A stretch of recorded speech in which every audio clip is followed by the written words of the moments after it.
anteriores, nós vemos falando muito sobre triângulo, né? Sobre triângulo. Só que agora a gente vai ver um triângulo, a gente não vai ver um triângulo equilátero, que eles vão ter o mesmo lado, a gente vai ver um triângulo retângulo. Até vocês já começaram a conhecer na aula anterior. Um triângulo retângulo, certo? Meus desenhos continuam lindos, certo? E ele é chamado de triângulo retângulo porque ele vai ter um ângulo de 90 graus. Eu já expliquei também na aula anterior, mas a gente precisa disso para essa aula, que vocês entendam. Então ele tem um ângulo de 90 graus. Ele tendo um ângulo de 90 graus, aqui também ele vai formar ângulos, certo? Que esses ângulos a gente pode chamar o nome que quiser. Aqui eu vou chamar de alfa e de beta. Mas poderiam ser dados valores a esse ângulo. E aí, a gente sabe que os lados desse triângulo a gente chama de catetos, né? Catetos. Os lados a gente vai chamar de catetos.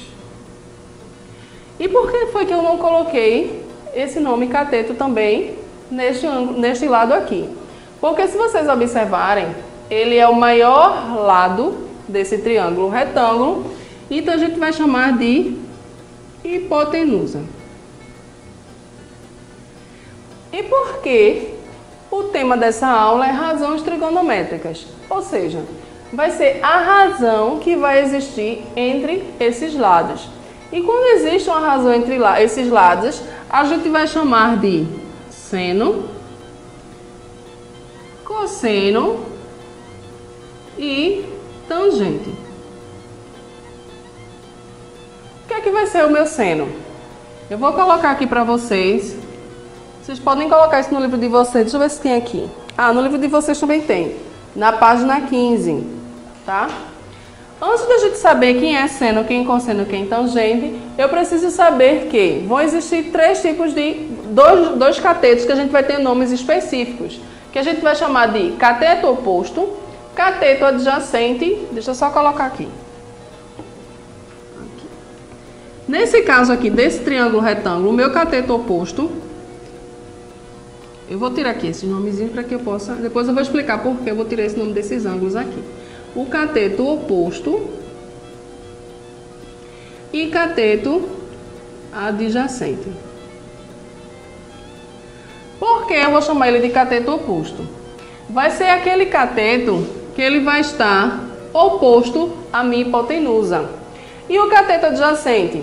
O cateto adjacente, ele vai formar um paralelo à hipotenusa. Se vocês observarem, ele vai estar paralelo à hipotenusa. A gente vai chamar de cateto adjacente. Ou eu também gosto de usar esse termo, que diz assim, ele vai estar próximo ao ângulo de referência. A gente chama isso aqui, ó, de ângulo de referência. Então, meu cateto adjacente, ele vai sempre estar perto desse ângulo de referência. Então, observem bem. Por que foi que eu apaguei aqueles nomes que eu tinha dado? Alfa e beta. Porque sempre eu vou visualizar para dizer quem é meu seno, cosseno e tangente, que quando eu vou observar primeiramente o meu ângulo de referência. Observem bem. Se o meu ângulo de referência for esse ângulo aqui, deixa eu pintar ele aqui para vocês verem melhor. Esse aqui é o meu ângulo de referência. Eu chamei ele de alfa, certo? Então, quem vai ser o meu seno aqui? Vai ser o meu cateto oposto sobre hipotenusa. Cateto oposto sobre hipotenusa. Vou chamar de hipi. Certo? Quem vai ser o meu cosseno? Cateto adjacente. Observem bem o ângulo de referência. Meu cateto adjacente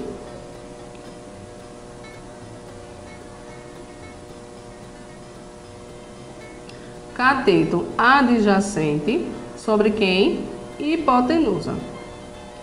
Minha tangente. Agora eu vou fazer a razão entre os catetos. Vai ser cateto oposto sobre cateto adjacente. Essas são as razões que eu tenho entre o triângulo retângulo. Por que eu botei o nome alfa? Porque ele vai ser aqui o meu ângulo de referência.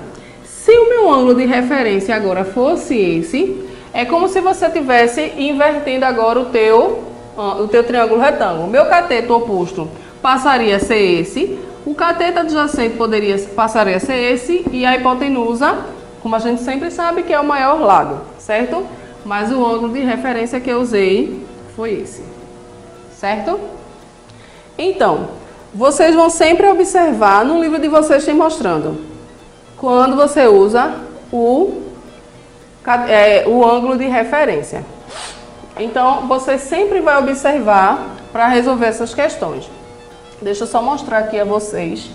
Se o meu ângulo de referência agora fosse esse aqui agora no caso. Vamos lá ver como é que ia ficar. Vamos imaginar agora que seria esse, né, que eu vou chamar de beta. E eu tenho seno, um cosseno e uma tangente. Então, bora lá. Vamos chamar aqui de 8, 4 e 2. Então, não, no caso aqui.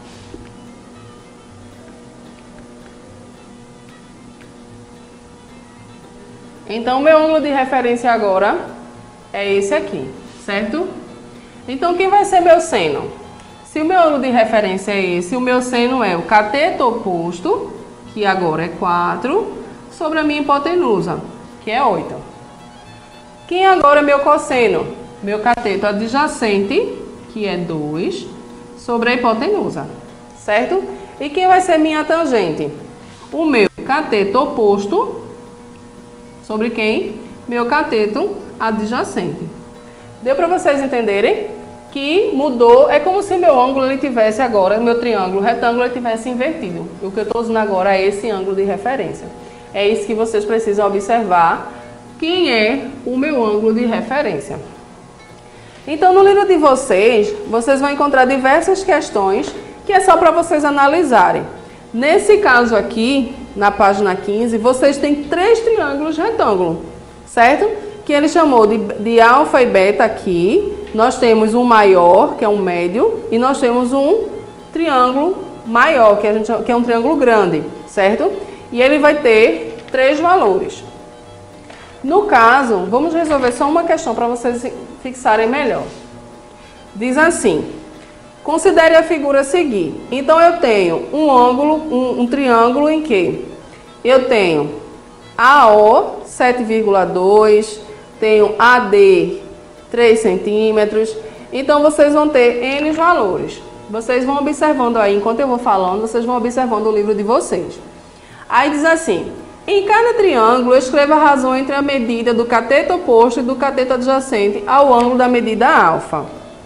Então, a medida alfa é referente a este ângulo aqui, ó, é o ângulo de referência. Então, na questão eu vou ter quem vão ser meus catetos opostos e o cateto adjacente.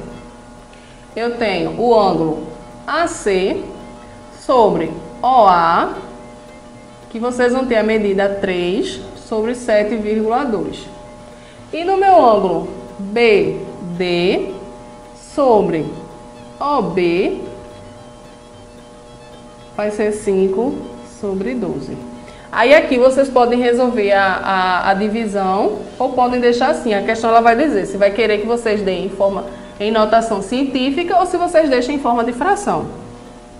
Então vocês também terão o ângulo EF sobre OE, que vai ser igual a 10 sobre 24. Vocês vão vendo no livro de vocês as razões que vai existir entre eles e é assim que a gente vai formar as razões entre os catetos opostos e o cateto adjacente, certo? Então não vou desenhar porque ele é bastante grande, o triângulo retângulo, e tem bastante valores, mas vocês conseguem observar a partir dos ângulos e dos valores que estão enumerados em cada cateto, certo? O que eu preciso que vocês reconheçam em qualquer lugar, qualquer atividade que vocês vão fazer, se vocês saberem quem é o cateto oposto, souber quem é a sua hipotenusa, seu cateto adjacente e observar quais são os ângulos de referência, você vai saber quem é o seu seno, quem é o seu cosseno e quem é a sua tangente. Só para vocês relembrarem, quem vai ser o seno? Cateto oposto sobre hipotenusa, tá? Aquele cateto que vai estar oposto ao seu ângulo de referência. Quem é o cosseno? vai ser aquele que vai estar próximo ao ângulo de referência, então o cateto adjacente sobre a hipotenusa, aquele maior lado do triângulo. E a tangente eu vou usar os dois catetos, que são cateto oposto sobre cateto adjacente. Vocês sabendo isso aqui, vocês resolvem qualquer questão de razões trigonométricas, porque agora é só colocar os valores, que vai estar lá no teu triângulo retângulo, certo? Então, até mais. Façam os exercícios que tem aqui na página de vocês, na página 16 do livro de vocês. Vou colocar aqui a agenda de vocês. Agenda, página 16.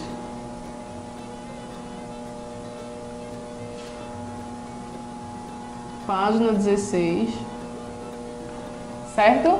Então vocês façam, só atribuindo os valores que já são dados, que já vai ser dado no triângulo retângulo da página 15, certo? Então deixo para vocês fazerem essas atividades bem facilzinhas. A letra A eu já fiz, só para vocês fazerem agora a letra B, a letra C, a letra D e a letra E, certo? Para vocês fixarem melhor o assunto. Então prestem bem atenção nessas informações que eu dei para vocês e só observa bem e analisar os valores que vai conseguir fazer, certo? Então até mais!